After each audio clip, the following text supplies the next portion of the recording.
그리고 오늘 찍은 강의는 지금 강의 찍고 있는 거예요. 찍고 있는 강의는 좀 요약 강의긴 한데 필요한 강의다 생각되는 사람들 또는 복습이 필요하다 생각되는 사람들은 쌤한테 요청하면은 쌤이 이제 비밀번호 줄 거예요. 그럼 비밀번호 가지고 들어가서 한 번 더 볼 수 있게끔 시스템화 시키고 있는 거야.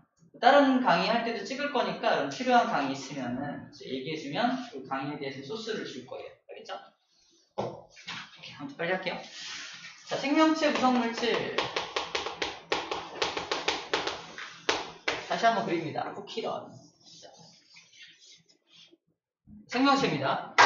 자, 생명체를 구성하는 물질에 대해서 얘기할 거야. 원소가 아니야. 원소가 아닙니다. 물질이야. 물질인데 가장 많은 물질이 뭐냐면 1등이 물입니다. 1바. 그 다음 많은 게 뭐냐면 단백질이고요. 그 다음 많은 게 지방입니다. 그래서 암기법으로 사람의 몸은 물단지다. 물로 가득 차 있다. 이렇게 물단지를 하나 그리면 돼요.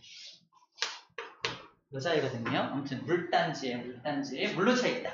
그래서 물, 단백질, 지방 순서로 되어 있다는 거고 그 다음 많은 게 핵산입니다. 핵산.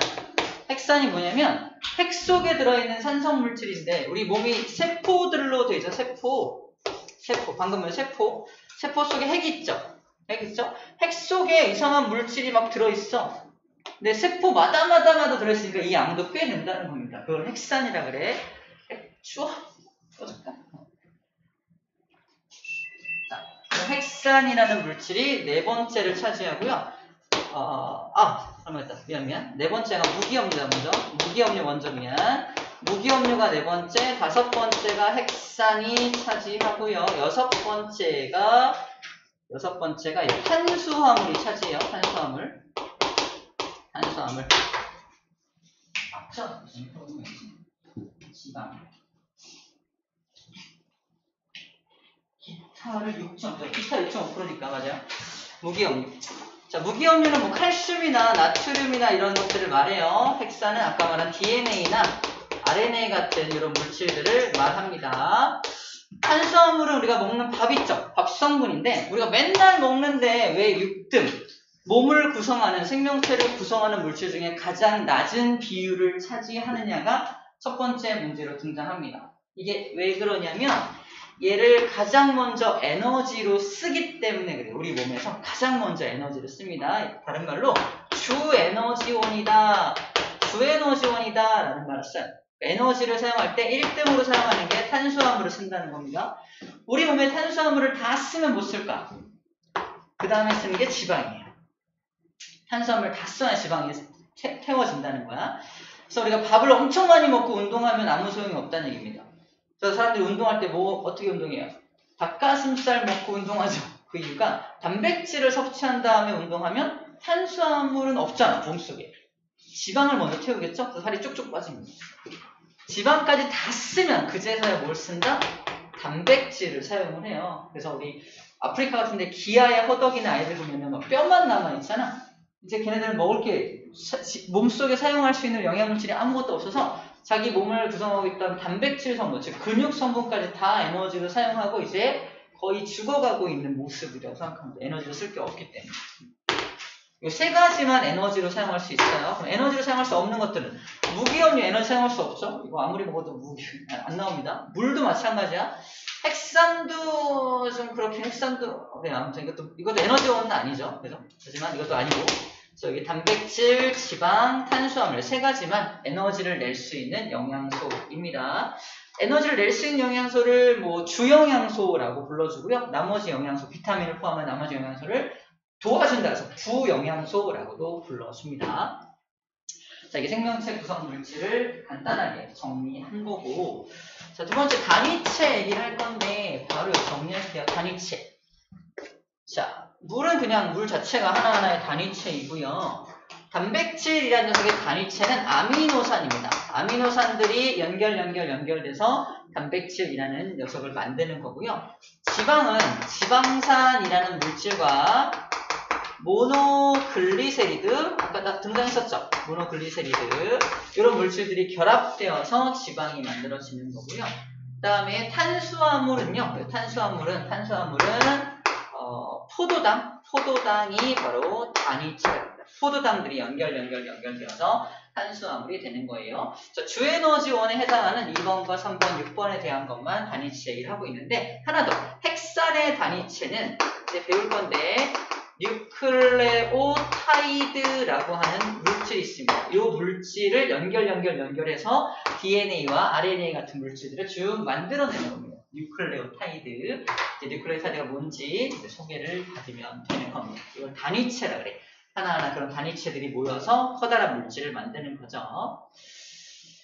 오케이. 이걸 다른 말로 저분자의 물질을 뭉쳐서 고분자의 물질로 만든다라고 표현을 하기도 합니다. 또 물질 대사적인 측면에서 동화작용이다라고 표현하기도 합니다. 동화라는 말 자체가 저분자를 고분자로 이렇게 뭉쳐가는 걸 동화작용이라는. 대표적인 동화작용이 이산화탄소와 물을 뭉쳐가지고 포도당 만드는 광합성이 대표적인 동화작용에 해당합니다. 단위체를 모아가지고 이렇게 큰 물질들을 만들어간다는 건 일종의 동화작용에 해당하는구나. 또 정리해주면 될 것 같습니다. 자, 우리 책에 이제 단위체에서 맨 밑에 78쪽 맨 밑에 포도당이 뭉쳐져서 각종 녹말, 글리코젠, 셀룰로스 이거 전부 다 포도당이거든요. 근데 결합하는 방식 또는 결합하는 어떤 비율 또는 결합하는 어떻게 돼 있어? 어디 보세요. 뭐 가지 모양이냐, 선 모양이냐, 뭐 이런 모양에 따라서 단위체가 연결된 모양에 따라서 좀 다른 물질이 된다라는 거고, 시험 문제 요게 그대로 나와. 요 그림이 그대로 나와서 얘는 누구고, 얘는 누구고, 얘는 누군지 물어보기도 하고요. 얘네들은 같은 포도당으로 되어 있는데 왜 이렇게 기능이 다른 게 만들어졌냐? 얘네들이 연결되는 방식 또는 연결되는 구조가 다르기 때문입니다. 라고 이제 처수할 수 있으면 될 것 같습니다. 자, 우리 다는 못할 것 같고 단백질 얘기만 잠깐 할게요. 단백질.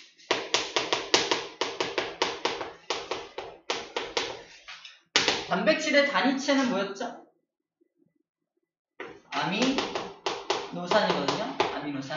아미노산이 뭐냐면 아미노기와 카르복실산기가 함께 연결되어 있는 물질이라는 뜻이고요.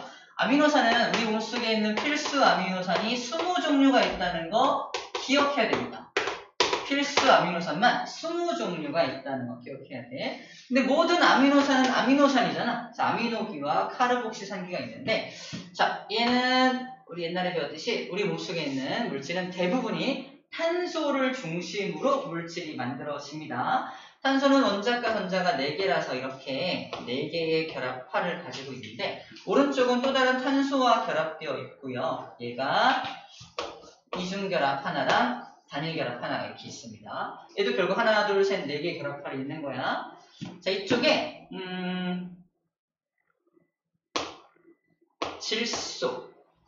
질소는 또 원자과 전자가 5개라서 3개의 공유결합을 할 수가 있거든요. 그래서 질소랑 연결되어 있고요. 여기 HH 맞죠? NH2 H 2개가 연결되어 있습니다. 이때 왼쪽에 있는 이 NH2 있죠? 여기를 여기서 말하는 아미노기라고 해요. NH2 여기를 아미노기 처음 소개받는 거야.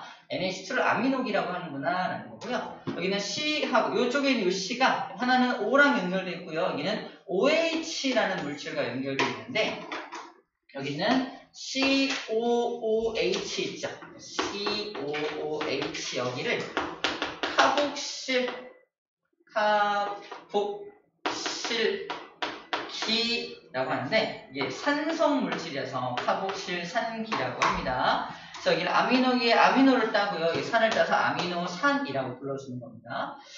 밑에는 H가 붙어 있는데 여기가 문제야. 여기는 아까 종류가 20종류라고 했잖아. 여기에 뭐가 들어가냐에 따라서 20종류의 아미노산이 결정되는 부분이에요. 여기를 곁가지라고 하고요. R이라고 표현을 합니다. 곁사슬이라고 표현해요. 자, 이게 아미노산 한 분자의 모습이에요. 아미노산 한 분자의 모습이고요. 한 분자의 모습이고, 자, 이제 아미노산들이 연결돼서 단백질이 만들어지는 거니까 자, 아미노산이 하나 연결되는 모습만 보여줄게요. 또 다른 아미노 하나 정리할게요. 자, 여기가 H, N, C, O, OH. H고요. 얘는 R2-가 있다고 칠게요. 자, 여기도 아미노기가 이렇게 있고요. 카복실산기가 이렇게 있는 겁니다. 자, 둘이 결합해야 돼. 결합하려면 이 탄소하고 이 질소가 결합을 해야 되거든요. 근데 문제는 뭐냐면 탄소가 자기 결합할 수 있는 팔을 다 쓰고 있고요. 여기는 질소도 결합할 수 있는 팔을 다 쓰고 있거든요. 결합을 못합니다. 그래서 어떻게 해야 되냐? 하나씩 놔야 돼. 내가 놓을게. 놓고서 하나씩 팔이 남은 걸 이용해서 이렇게 둘이 결합하는 거야. 그러면 노화진 녀석들은 빠져나올 거 아닙니까? 얘네들이 빠져나오게 됩니다.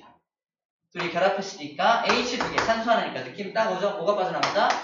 물 분자 하나가 빠져나오면서 결합하는 방식. 이 방식이 아미노산들이 결합하는 방식이고요. 이 방식을 우리는 뭐라고 하냐면 펩타이드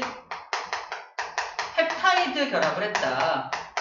펩타이드 결합을 했다라고 표현을 하고요. 펩타이드 결합이 또 계속 연결돼 있다면 굉장히 많은 펩타이드 결합이 일어날 거 아니야? 굉장히 많은 ペプタイ드 결합이라는 뜻으로 앞에다가 폴리라는 말을 집어넣어서 폴리펩타이드가 만들어졌다라고 표현을 하고요. 폴리펩타이드에서 아미노산 이렇게 아미노산 쭉 연결된 거, 이렇게 연결된 건 폴리펩타이드가 만들어졌다라고 표현을 하고, 얘네들이 특정한 방식에 의해서 이제 3차원 구조로 막 꼬입니다. 막 꼬인 녀석을 본격적으로 뭐라고 한다? 단백질이라고 불러준다라고 생각하면 될 것 같아요.